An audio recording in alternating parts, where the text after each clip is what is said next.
I never thought I'd be the kind of person writing something like this, but here I am. My name is Craig, and I was 35 years old when my wife and I bought a house on Vista Way. Her name's Claire, and our daughter Emily was 7 years old at the time. We had a lab mix named Cooper. Back then, we weren't looking for anything special, just a place with more space than the cramped apartment we'd been renting. The house was literally over a century old. 2 stories with a wraparound porch, a little overgrown but charming in the way that old country homes can be. The real estate agent joked about its character, which usually means the floors creak and the windows don't quite fit right, but it was within our budget, so we jumped at the opportunity. I wasn't someone who believed in ghosts at the time. I grew up rolling my eyes at ghost stories, convinced they were either tricks of the mind or outright lies. The idea of a haunted house was entertaining in movies, but not something I thought I'd ever say with a straight face. But the things I'm about to tell you changed my mind. I went from a hardcore skeptic to somebody that will flat out tell you, yes, ghosts and maybe other things are definitely real. At first, just like in a lot of cases, it started off with little things. I think that's when those things that haunt houses sort of wake up and realize there's new company. The kind of quirks that you'd expect from an old house were what was happening. I'd set my keys down on the counter, only to find them hours later on the hall table. Light bulbs burned out faster than seemed reasonable, and sometimes they'd flicker in a way that made me think the wiring needed updating. A draft lingered in the downstairs hallway, colder than the rest of the house, no matter how high we cranked the heat. Emily was the first to say something that made me stop brushing it all off, though. One night at dinner, she told us she heard someone talking in her room. When I asked what they said, she shrugged, picking at her macaroni, and replied, "I don't know, they were just whispering." Of course, at first I chalked it up to a dream.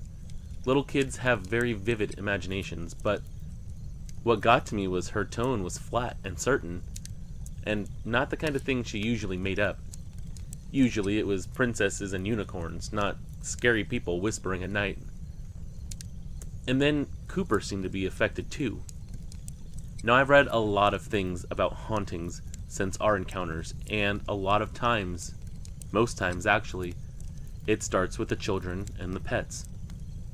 Cooper would growl at random areas of the house, or freeze in doorways with his hackles raised, like he was daring something invisible to show itself. He refused to outright enter the guest room. He would whine and go in circles right in front of the door, but never actually go in, no matter how much we tried to coax him. Claire tried to laugh it off, being as much of a skeptic as myself, but even she admitted after a few weeks that the house felt wrong, like you were walking into a room where an argument had just taken place. And then the sound started about a month after we'd moved in. At first, it was just the usual creaks and groans of an old house settling at night, but then the noises began to take on a rhythm. I'd be laying in bed, half asleep, and I'd hear what sounded like footsteps crossing the hall outside of our room.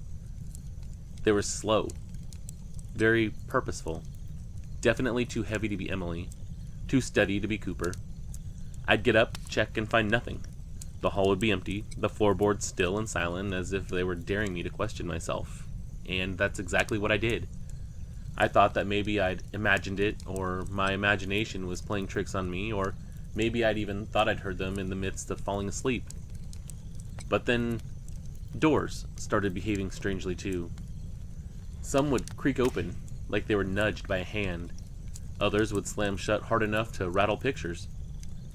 Claire said it was drafts, but drafts don't throw doors shut like that, and when you throw in the fact that none of the windows were open, it made you question what was really going on in there.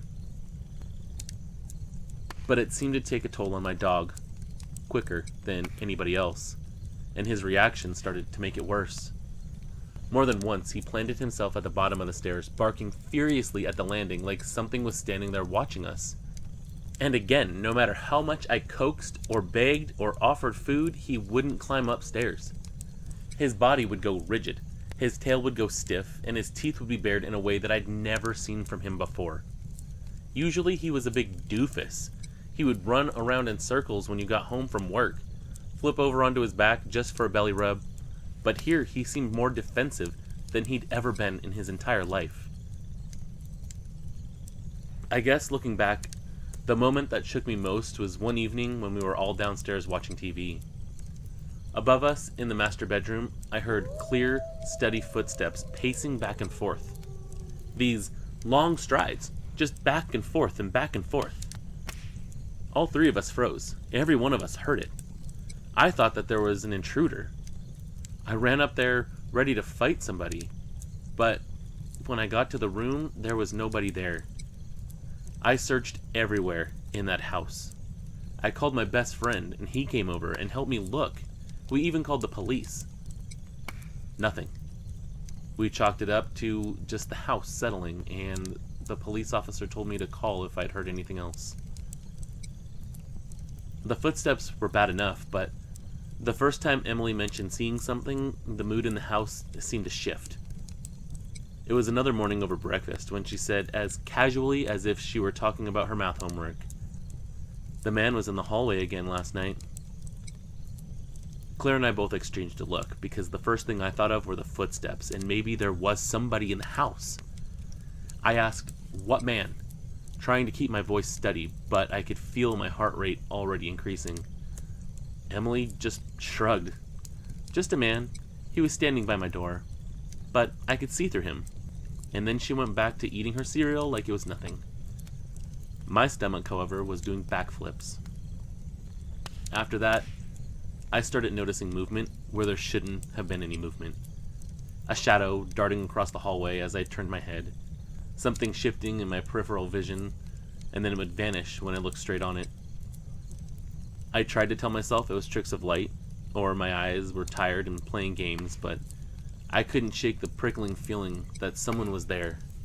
And the more I experienced these things, the less I believed that these things weren't real. And then Claire had her moment a few weeks after that. She was in the kitchen cooking when she swore she saw someone pass the doorway. It was a tall figure moving quick. She called out for me, thinking that maybe it was me, but I was upstairs at the time. When I came down to answer her, her face was pale. The spatula was still in her hand. She asked me if I was downstairs, but I told her that I'd been upstairs for about 30 minutes. And then she told me what she saw. I didn't have an explanation for it.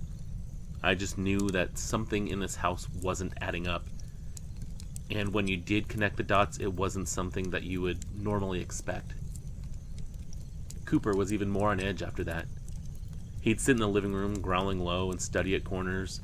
Again, his hackles would be raised, his eyes fixed on nothing that we could see, but something that he could definitely sense.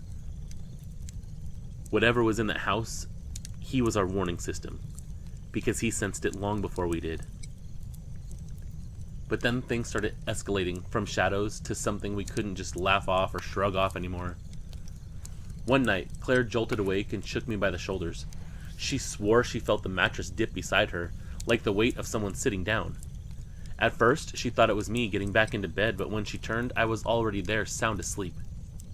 The space between us was empty, though the sheet still looked tugged, like something had definitely, really been there.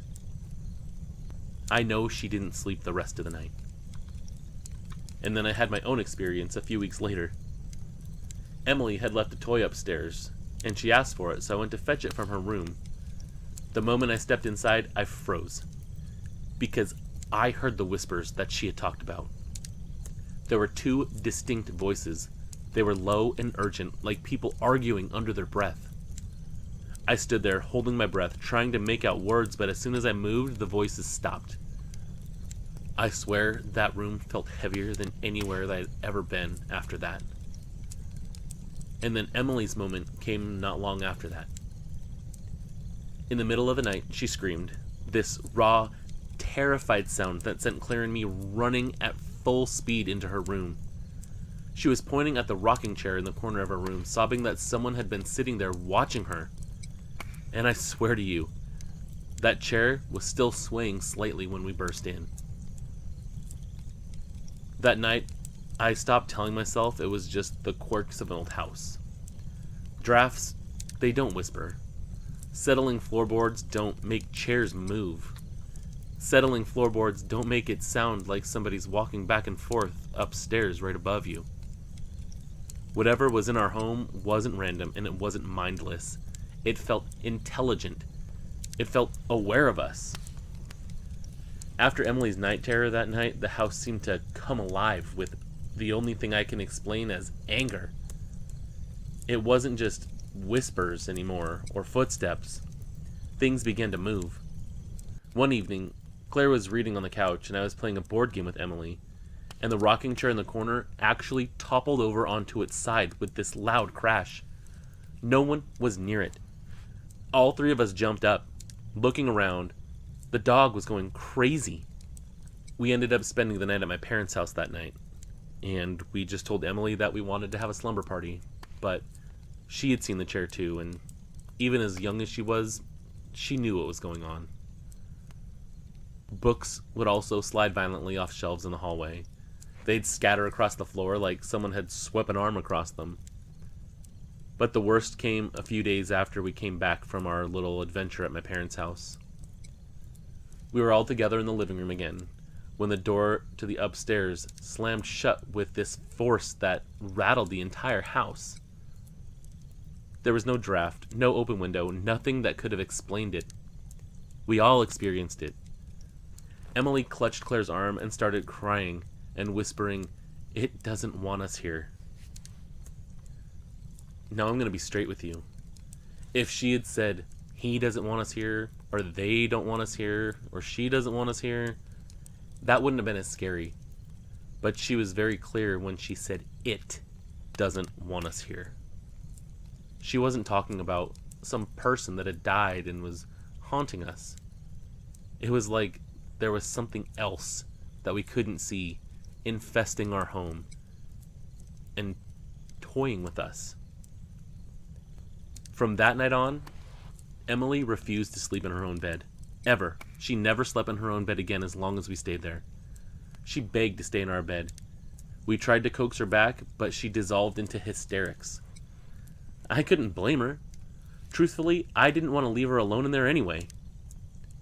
And Claire was the one who finally said it out loud. "We can't stay here.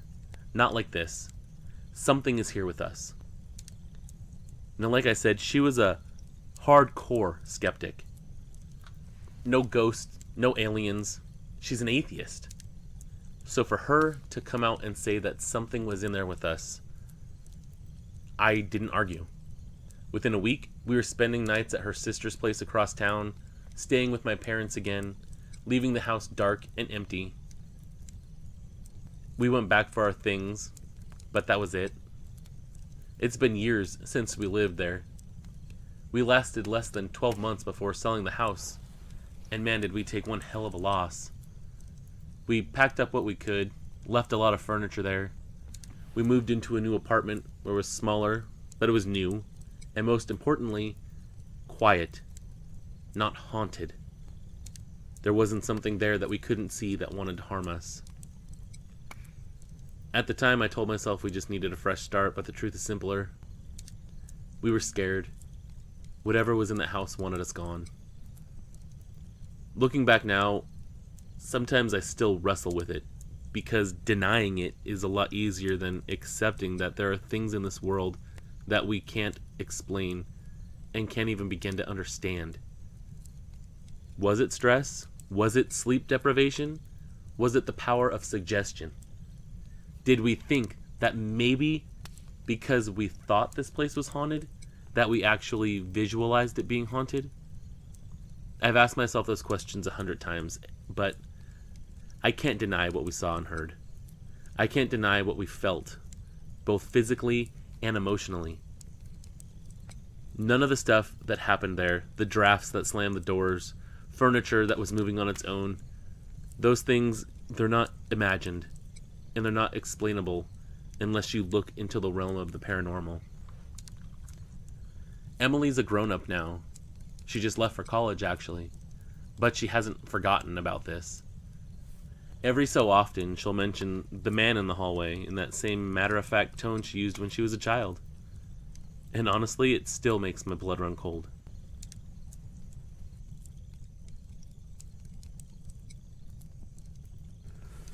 My name's Mark. I'm a 38-year-old mechanic.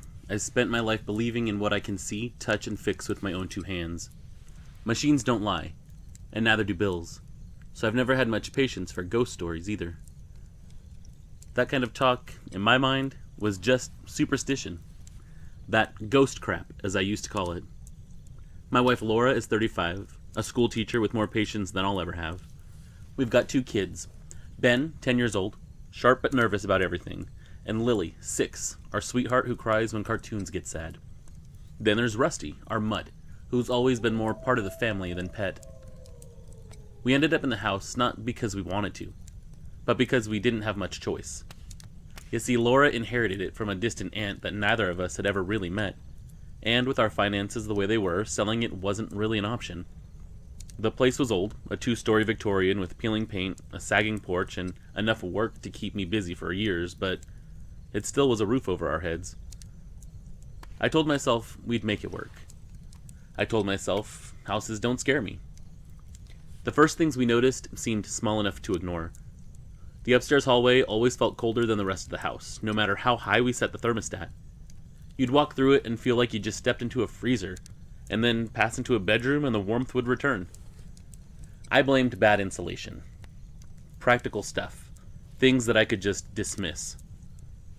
The lights would flicker, not the casual kind of flicker you get with an old bulb, but quick, sharp flashes that made the shadows jump.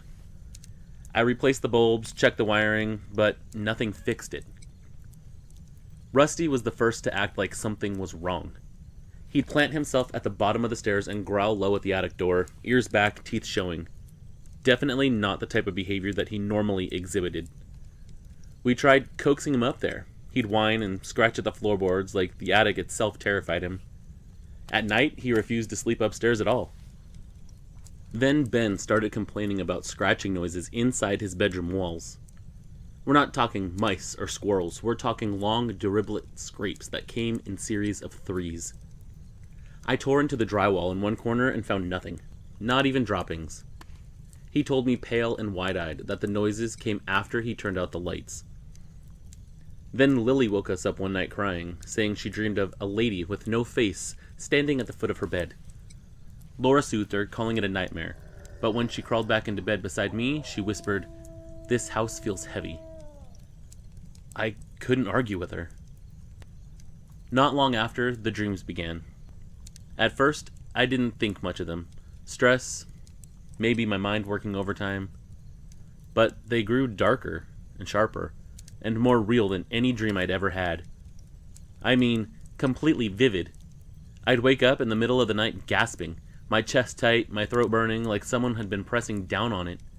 More than once, I staggered to the bathroom and caught sight of myself in the mirror. There were red marks across my neck, like a pair of hands had been wrapped around me. I told myself it was just from sleeping wrong, or maybe I'd clawed myself in my sleep without realizing it. But still, the marks were there, and they looked nothing like anything that I could just explain away. Ben was the next one. He screamed so loud one night that I thought he was being attacked. I tore into his room and found him sitting up in bed, sobbing, clutching his arm. Down his forearm were 3 angry red scratches, long and straight, starting at the elbow and dragging nearly to his wrist. They were too deep to be fingernail scratches, ragged, uneven, like they'd been carved into him. We took him to the doctor the next morning. The doctor examined him, frowned, and asked if he'd been scratching himself in his sleep. Laura and I just shook our heads. Ben shook his too, swearing he hadn't.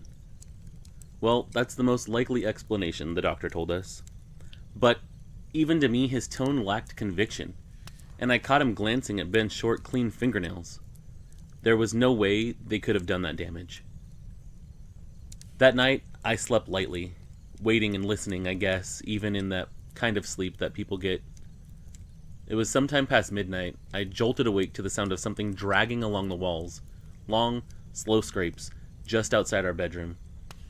I sat up, and I'm not gonna lie, my heart was pounding so hard I could feel it beating through my chest, and when I opened the door, the hallway was completely empty. But the air was freezing. My breath was fogging in the dark. We're talking that cold. I stood there until the sound stopped, because it didn't stop as soon as I opened the door. I stood there listening to that scraping, trying to figure out where the hell it was coming from. Then, I shut the door and locked it. Something I'd never done before. The kids were in our bed, so there wasn't anything that I was worried about with them, and I just felt safer with all four of us behind a locked door. But even as those days continued, Lily turned out to be slipping deeper into her own nightmare. She stopped calling it a dream. Every morning, she'd climb into bed with us, pale and shaken, whispering about the lady with no face. At first, it was just that, the faceless woman standing in a room, but soon, Lily said the woman was moving closer. She stands by the bed now, she told us. I remember it so vividly, her clutching this little stuffed rabbit that she'd carried around forever.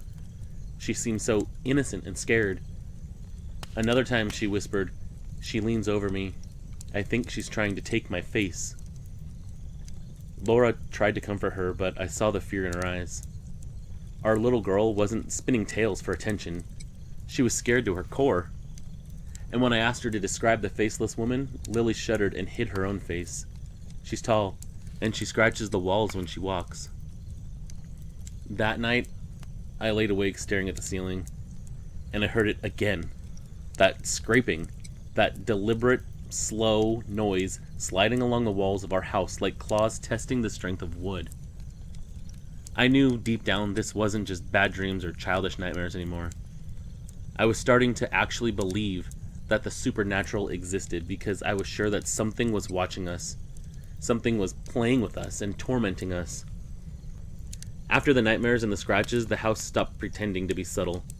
It made itself known in ways that no one could ever possibly ignore. The first time, we were all asleep, again in the same bed, when this deafening screech tore through the house. It sounded like a heavy piece of furniture being dragged across hardwood floors. I bolted out of bed. My adrenaline was instantly flooding my entire system. Laura was close behind me. Ben and Lily came stumbling out of our room crying. We all crept upstairs together, every board groaning underfoot. When we reached the hallway, nothing was out of place. No topple dresser, no chairs out of line, nothing. But I know, for a fact, as I'm sitting here typing this to you now, that the sound that I heard was real. It was loud enough to rattle all of us out of sleep. Even Rusty refused to come up, whining at the bottom of the stairs with his tail tucked. The next few nights, I'm not kidding when I say doors began to slam on their own. I'm not talking little pushes or creaks. I mean full-on violent slams that shook the frames and knocked pictures from the walls near them. It didn't matter if the windows were closed or the air was still. They'd slam as though they were hit with a force meant to frighten us. And you know what? It worked. Rusty crawled under our bed and wouldn't come out, not even when I called his name or offered him treats. The dog who'd once chased off coyotes was now trembling at shadows and peeing on the floor because he was so scared. One evening, Laura froze while folding laundry. I asked what was wrong, and she pointed with a shaking hand towards the upstairs hallway. I didn't see anything, but she swore shadowy figures moved there, these tall, thin shapes sliding from one doorway to another. I saw how pale her face was. I could hear her voice that was barely above a whisper. She wasn't mistaking something. She was dead certain, and she told me, "They're watching us." Ben had been quiet and withdrawn since the scratches, but one night he finally broke down at dinner. He said he heard someone whispering his name while he was in bed. When I asked him who, he shook his head. It was me. It was my voice, but it wasn't me. And then he started to cry. That hit me harder than I wanted to admit. Something wasn't just messing with me and my wife, it was messing with my children, and I couldn't stand that. But there was still nowhere we could go at this point. The longer we stayed in that house, though, the worse things got. Because the walls began to change too. Scratches would appear where none had been before. Long, jagged gouges cutting into the plaster, 3 at a time, like claws raked across them. I patched one set in the living room, painted over it the next day, woke up the following morning and found a whole new set on the opposite wall. I got the distinct impression that these marks were angry, that they were deliberate, and that whatever was in that house, it was spreading. There was a part of me that tried to tell myself there was a logical explanation, that maybe we had an animal in the house, something getting in through the attic. But the logical part of my brain, it wasn't holding up to the fear that I was feeling. I knew, deep down, animals don't whisper your child's name. They don't carve walls and patterns meant to remind you of the wounds already scored into your son's skin. The house wasn't just haunted, in my opinion. Something else was there, and it was escalating, and it wanted us to know we weren't in control. I thought I could keep my family together there, to hold us steady while the house tried to unnerve us. I told myself over and over that it was just an old place settling in, that stress and fear were feeding our imaginations, and we were making things out of coincidence. But the night I woke with blood on my sheets, I knew I couldn't lie to myself anymore. The pain in my back is what jolted me awake. I sat up, swearing, and felt warm wetness soaking through my shirt. In the bathroom mirror, Laura gasped when she saw it. 3 long cuts carved into the skin across my shoulder blades. They weren't shallow either. They weren't deep cuts like Ben had. They were deep enough to bleed. They were raw and red. The worst part was the angles. There was no way I could have made them myself, not even if I had scratched myself furiously in my sleep. That same morning, after Laura cleaned me up, we came downstairs to find our family photographs ripped from the walls. The frames were shattered across the floor. There was glass glittering in the morning light all across the room. Every picture had been defaced, too. Scratches gouged across our faces. Long, diagonal lines that were tearing through the smiles in the eyes. It didn't feel like a warning. It felt like a threat. It felt like a threat that was carved into our very memories now. But nothing compared to the night that we found Lily at the attic door. For some reason, Laura woke up. I think she realized that our daughter wasn't in bed with us. We searched the house, hearts racing, calling to her until we saw her standing barefoot at the top of the stairs. She had her little hand wrapped around the attic doorknob, and her head was tilted up like she was listening to somebody. When I called her name, she didn't turn.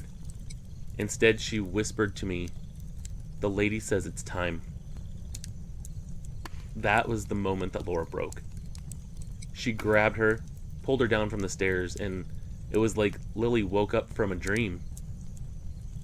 Laura grabbed my arms, started to cry, and said, "We can't stay here, Mark. This house is going to kill us." I wanted to argue. I wanted to fight what was ever in there. I wanted to dig my heels in and refuse to be run out of our home, but before I could speak, the sound hit us. It was distinctly heavy footsteps pacing in the attic above us, and then this growl that froze my blood.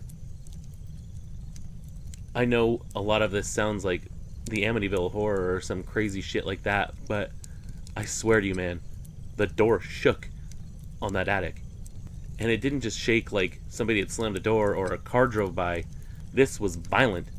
The knob rattled like something on the other side was desperate to get out. And that's when Rusty came unglued.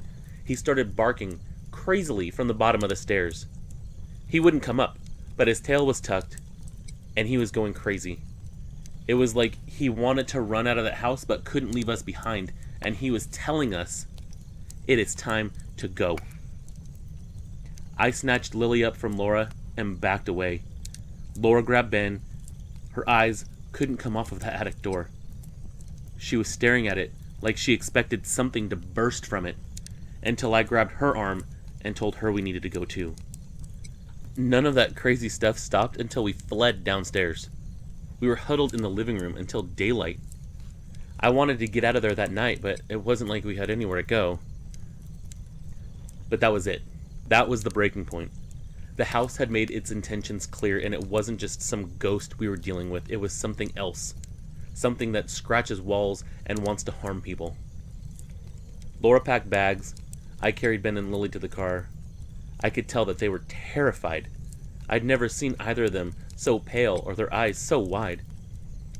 Rusty leapt into the back seat before I even opened the door all the way. He was whining and pawing like he wanted to get out of the driveway as fast as possible. Like he was trying to tell us, you guys are crazy for have stayed so long. Let's just get the hell out of here. So we drove to the nearest motel, leaving those lights blazing in every room of the house. I didn't care. That was the last night we ever spent there. We didn't go back except to collect our things, and even then it was during the day, and we never stayed longer than an hour at a time, and the kids were never allowed to set foot in that house again. I went with some buddies every now and then. Sometimes me and Laura and my dad would go. We told him about what happened, and he was a firm believer that there was something in that house before I even told him that I had started to believe it myself. We ended up selling the house for far less than it was worth just to get rid of it. To this day, I swear I could feel that place watching us, even as we hauled the last of our boxes out. Like, whatever was in there, or maybe even the house itself, knew that it had won. Whatever lived inside of it, it hated us, and it made sure that we knew that. Now Ben's older, but there are still faint little scars on his arm. Lily won't speak of the faceless lady no matter how gently we ask, and she has no recollection of the night that she was at the attic door. Some houses don't want families. They want victims. And I'm a firm believer of that now.